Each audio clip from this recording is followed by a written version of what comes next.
Fala aí, galera, estamos aí de volta. Em primeiro lugar, não adianta me mandar ir para Cuba nem para Venezuela, até porque eu não tenho dinheiro para ir. Não tenho dinheiro nem para ir ali na esquina, tô duro.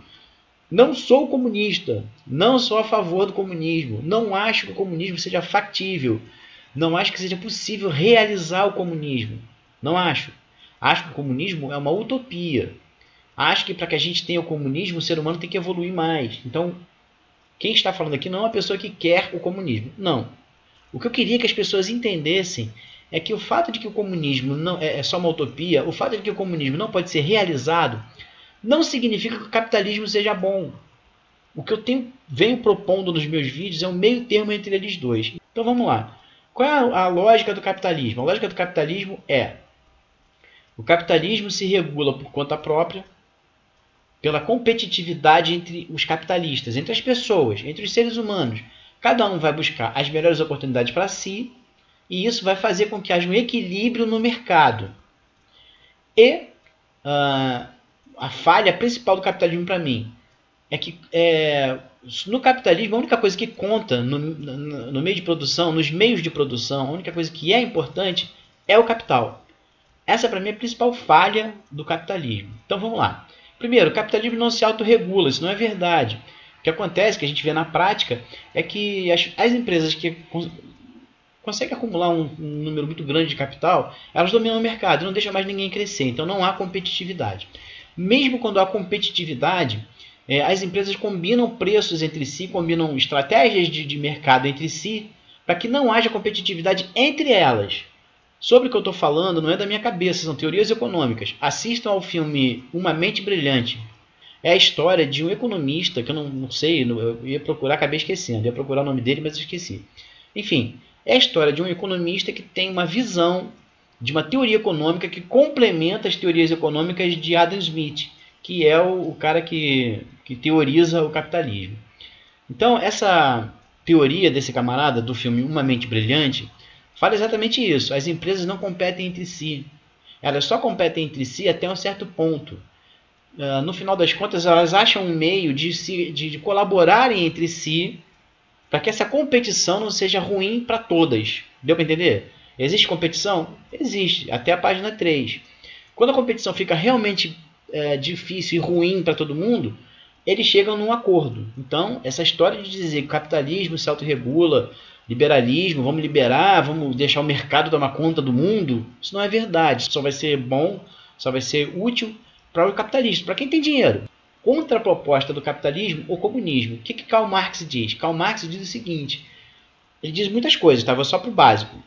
Enquanto o capitalismo diz que o que importa é o capital e a competitividade entre os atores, né, que são as pessoas, né, surge o mercado.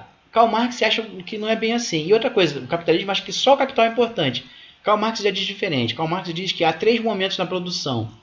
Quais são os 3 momentos da produção? A matéria-prima, o capital e a mão de obra. E ele coloca os 3 momentos em pé de igualdade. Ou seja, o capital é importante? Sem dúvida que o capital é importante. Mas a mão de obra também é. O problema é, no capitalismo a mão de obra é descartável. A mão de obra não entra, não faz parte do meio de produção. Isso é um pouco complexo, não vou tentar explicar aqui agora não, mas é isso aí, tá? As pessoas não conseguem entender que a mão de obra ela é vista como se fosse cada trabalhador, quando na verdade não é. A mão de obra é como se fossem todos os trabalhadores juntos de uma só vez, representados por um único trabalhador. Isso é o que ninguém consegue entender. Eu nem vou tentar explicar, mas entenderam? A diferença básica entre capitalismo e comunismo?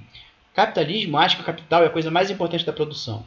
O comunismo não acha isso. O comunismo acha que há um equilíbrio entre a matéria, o capital e a mão de obra.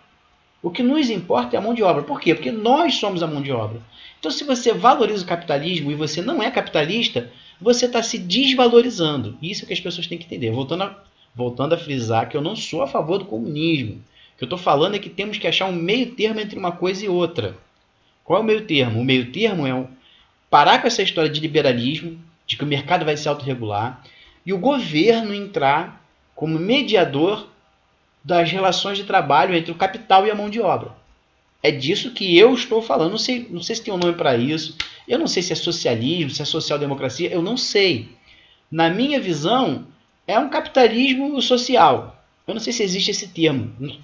Também não sei se alguém já falou isso. Enfim, Mas é isso que eu quero dizer. Não tem como deixar o mercado se autorregular. Precisamos de uma intervenção do Estado. Dizer que o Estado não pode se meter nas relações de mercado? Na boa, você está mal informado, pensa bem. Se for partir para esse lado, daqui a pouco você vai estar ganhando, como começou o capitalismo, uma moeda para cada dia de trabalho. Procure nos livros de história que você vai entender o que eu estou falando. Como de sempre, o assunto é muito complexo e acaba me perdendo. É um termo que eu uso muito, que é a empresa privada, ela privatiza o lucro e socializa o prejuízo. O que isso quer dizer? Que enquanto o cara está ganhando dinheiro, o dinheiro é dele. Porque somos capitalistas, então se deu lucro, o lucro é meu. Mas quando ele se ferra, quando a empresa dele vai quebrar, o governo entra com o seu dinheiro, dos seus impostos, e ajuda esse desgraçado. Então documentários que falam sobre isso. Trabalho interno, grande demais para quebrar, me fala de como o povo não é ajudado pelo governo americano, mas as grandes empresas são. E eu queria falar para vocês, lembrar para vocês, né, a crise de 2008. A crise de 2008 não foi só no Brasil. Aliás, o Brasil sofreu pouco com a crise de 2008. Mas os Estados Unidos, que é o sonho americano, que é o que todo mundo acha que é lindo e maravilhoso, que tudo lá é perfeito, sofreu muito com a crise de 2008. E o que aconteceu? O que é mais importante para o meu vídeo aqui, para o que eu estou falando? Grandes corporações, grandes empresas, como seguradoras, como bancos, receberam dinheiro do governo para não quebrar. É isso aí.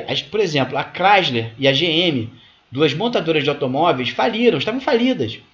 Só não fecharam as portas porque o governo deu dinheiro dele, o governo deu dinheiro do povo para essas montadoras, para elas não fecharem as portas de vez. Aí eu te pergunto, algum governo faz isso pelo povo? Não só aqui no Brasil não, em qualquer lugar do mundo. Algum governo chega para o pobre, dá dinheiro para o pobre para ele se levantar, para ele investir em alguma coisa e depois pagar de volta para o governo quando ele puder, e às vezes até sem juros. Algum governo faz isso? Claro que não. É a lógica do capitalismo. Vamos dar dinheiro para o capitalista, porque o capitalista sabe o que fazer com dinheiro. Se der dinheiro para o pobre gasta. Essa mentalidade parece muito óbvia, mas é ridícula, irritante e revoltante. Porque é o dinheiro do seu imposto que vai ajudar aquela empresa gigantesca, milionária, que faliu. Ou seja, o dinheiro do povo vai salvar essa empresa que nunca deu nada para ninguém. De novo aquela questão, né? Todo mundo que se diz capitalista, pense nisso. Quando você diz que você é capitalista, você está apoiando tudo isso que está errado aí. Eu não consigo lembrar, eu tentei, puxei pela memória aqui, mas tem um livro ou um documentário, sei lá o que é, que lista, né? Fala de 100 grandes empresas que em algum momento da história receberam dinheiro do governo para não quebrarem. Eu não lembro, não consegui lembrar qual é a história, eu não consegui achar isso em lugar nenhum na internet. Mas existe um estudo sobre isso, eu não lembro de quem é, não lembro foi que eu li, mas existe. Pelo menos 100 empresas, 100 grandes empresas, as maiores empresas do mundo já receberam ajuda dos seus governos para não falirem, para não quebrarem. E assim, tenham sempre isso em mente, gente. Pensem nisso. Uma coisa é o capitalismo que vocês escutam na televisão, que é tudo mentira. Assim como o comunismo também, o socialismo também. Tudo aquilo que o PT fala é tudo mentira. Porque não existe esse negócio de capitalismo comunista. O que eu quero dizer mesmo é isso. Vocês têm que entender que não existe esse negócio de direita e esquerda. Não existe esse negócio de capitalismo e socialismo. Não existe. Só existe uma coisa no mundo. Quem tem o poder e quem não tem. Se você tem o poder, você pode falar que é de direita, que não quer que as coisas mudem, que você é capitalista, se você faz parte do poder. Mas se você é o povo, se você não faz parte do poder, você tem que querer mudanças. Não quer dizer que você tem que querer o comunismo, não.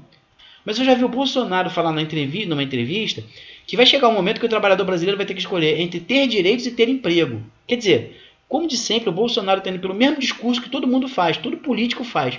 É mais fácil tirar direitos do trabalhador do que reduzir a margem de lucro das empresas e os impostos do governo. Ou seja, é mais fácil meter a mão no nosso bolso do que no bolso deles.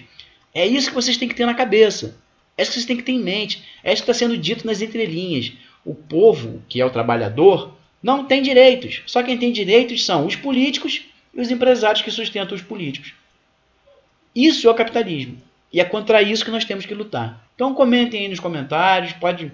Quem me xingar não vou nem responder. Quem falar bobagem também não vou nem responder.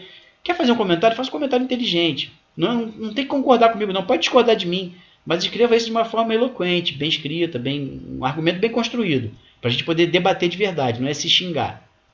Valeu, galera. Vou nessa aí. Até o próximo vídeo. Fui!